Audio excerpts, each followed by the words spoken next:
So what do when you have someone who's in trouble and no one helps for 400 years? Surely someone's got to understand a beating or whipping. Surely someone has to understand that we're lacking something we haven't got. Surely someone has to do something, but most of us continue to do as we do. So it takes a God to step in. It took God himself to say, I have come down, because I heard the cry. And I'm quite sure if a cry could reach up to heaven, that God had heard to hear the cry, that somebody on earth had heard it.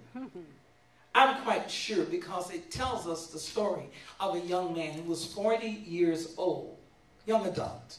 He goes out and he just goes to check on the state of the people who were in this lifelong bondage, generation after generation. He checks to see what is wrong here.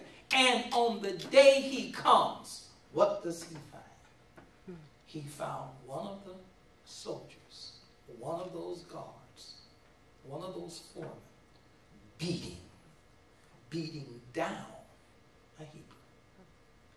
And he could not take it.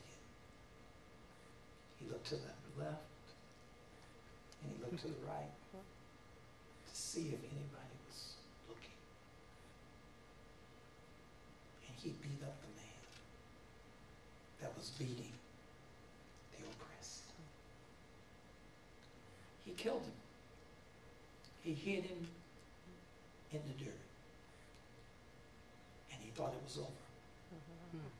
The next day, he comes out and he's walking again to see how the people are doing. Maybe a better state now, since one of the evil men is gone. What does he find? He finds what most of us find in our neighborhoods. We don't like each other. And he found one oppressed man hitting another oppressed man. When he asked him, brother, you should not be fighting. Let me strengthen your ideas. Let me help you here. They said, what will you do? Will you kill me like you did the man yesterday?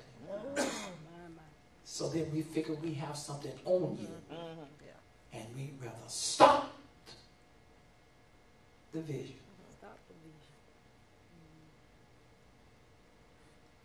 Than hear words of peace.